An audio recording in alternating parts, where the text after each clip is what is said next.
Hello, Drive-thru Therapy. Thank you so much for joining me tonight on another episode. And as always, I'm grateful for you guys' support and for the wonderful work that you guys are doing out there, handing this stuff over to people that need it. Love it. Thank you so much. I'm grateful for you because that's the point of this. It's kind of like I just can't stop getting the message out there that we're able to transform. We're able to do it. I do it all day at work.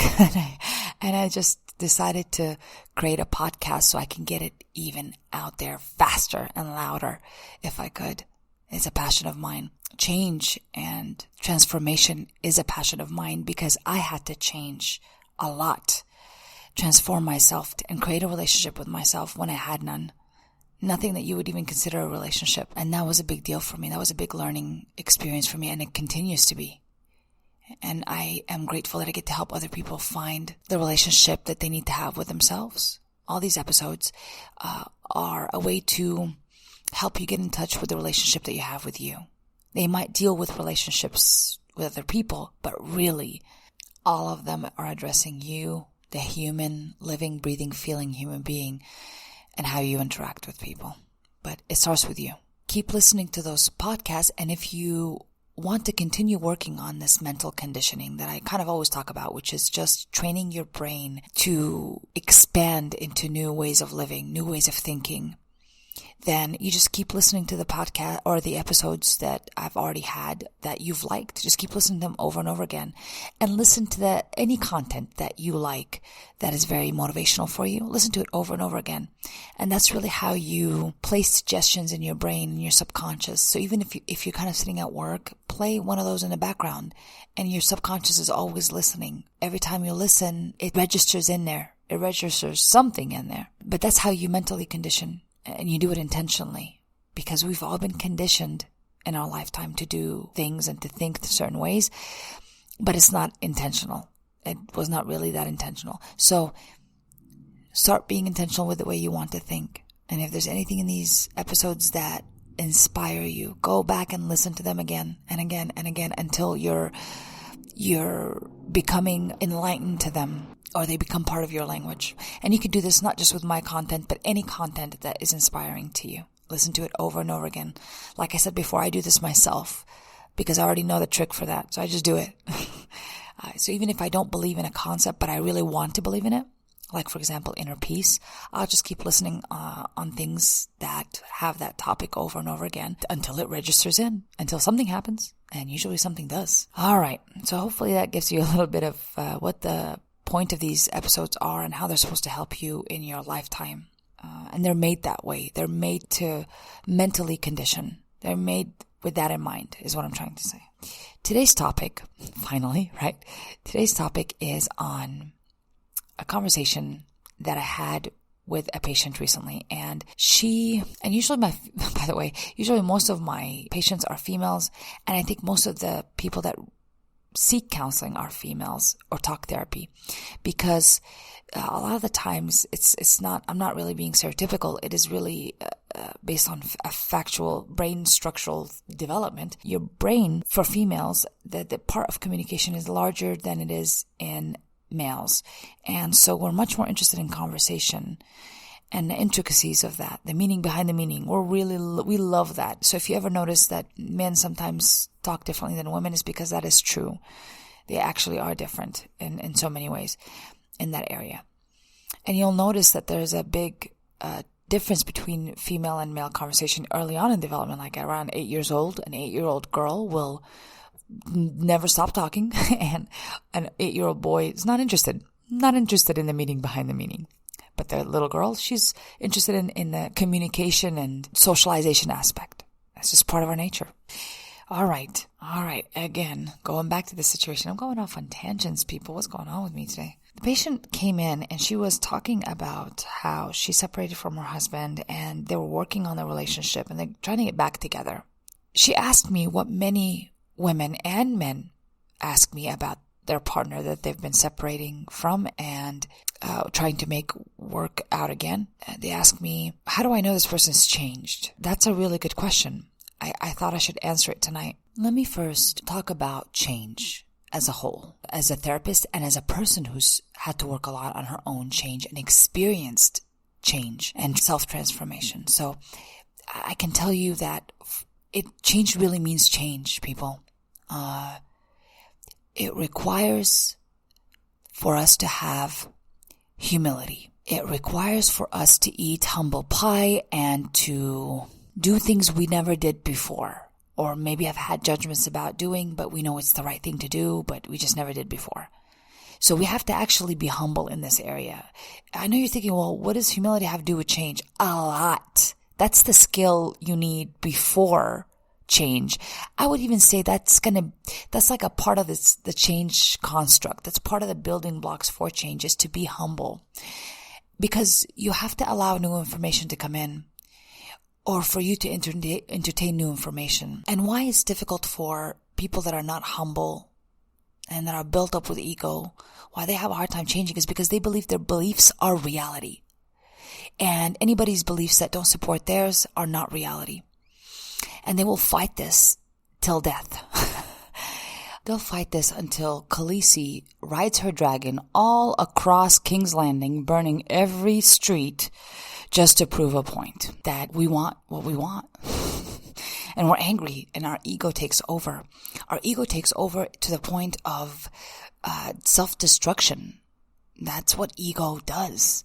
So humility is healing in so many ways. It allows us to go to places that we might not have perceived as reality before, and entertain things like peaceful communication, inner peace, resolving unfinished business, healing.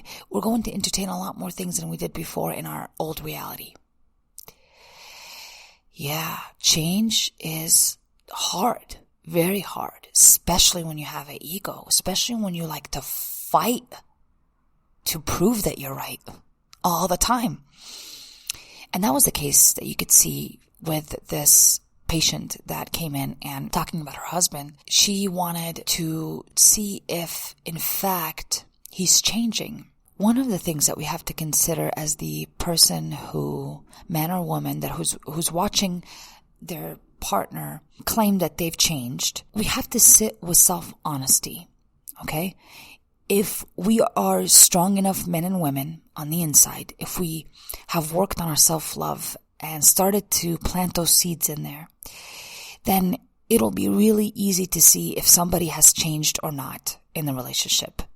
If you're not lying to yourself, if you're not trying to make this person see what they need to change anymore. I'm not a huge fan of telling people how they need to change. Why I say that is because they already know. Most of the time, they've already experienced the distress of their actions and what their actions have caused. They just don't admit it. They still blame shift, and they still blame other people for how they feel. And one of the biggest thing that people with ego have a hard time with is taking responsibility for their insecurity.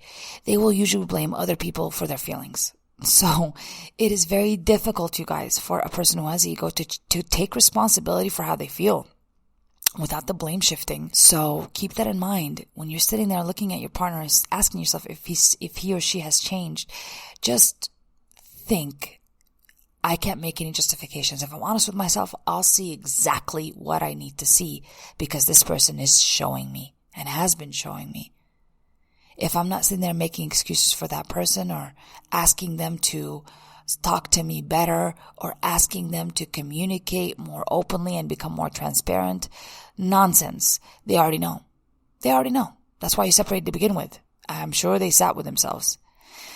But listen, if a responsible person sits with themselves, they take responsibility and ownership for their own emotions and their own unfinished business to help resolve it, and baggage to help sift through it, right? But a person with a big old ego can't do that. They just sit with themselves and they are not practicing self-honesty. Most of the time, they're defending their ego. So they're coming up with justifications and excuses of why they need to believe what they believe. They'll come up with it. They'll even get people involved in it and talk about how they're a victim, that that the person, their partner is such a villain and all that good stuff. So again, when it comes to change people, and it's really easy to see if you're honest with yourself. You'll see if that person's changed. You will see it loud and clear. So don't worry about having the perfect measurements to assess whether this person has changed. No. We just need you to sit with your self-honesty and watch. Please understand that nothing changes if nothing changes. Change is very difficult. Like I said, very difficult to do. It is having to question what you've believed your whole life and to change. Actually change it. Change thoughts, change behaviors, change beliefs. It's a lot of work. It's a lot of work. It's not just lip service. Proof is in the pudding when it comes to change. I don't care what anybody says. I've changed. I've transformed. I've blah, blah. But if you solve your problems the way you still solve your problems, ain't much has changed, friend. Ain't much has changed. Sit back. You're working too hard if you're looking for change because it's right in front of your face. It's what they do and what they don't do that really defines where they're at in their journey of change.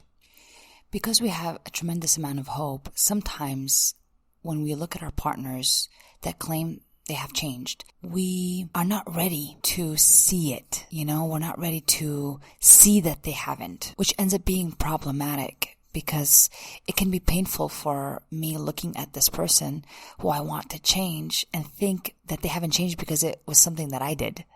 It's something that I wasn't worthy enough for them to change for. And all of this is false. So in case you do have this belief, it is just painful and hurtful to you. And it's a very common one that many people have when they try to work things out with their partner and their partner hasn't changed, and they have this idea that, oh my God, this person has not changed and I wasn't worthy enough for them to change. And that is not true, people. If a person has a hard time to change, it's because it's very hard to change.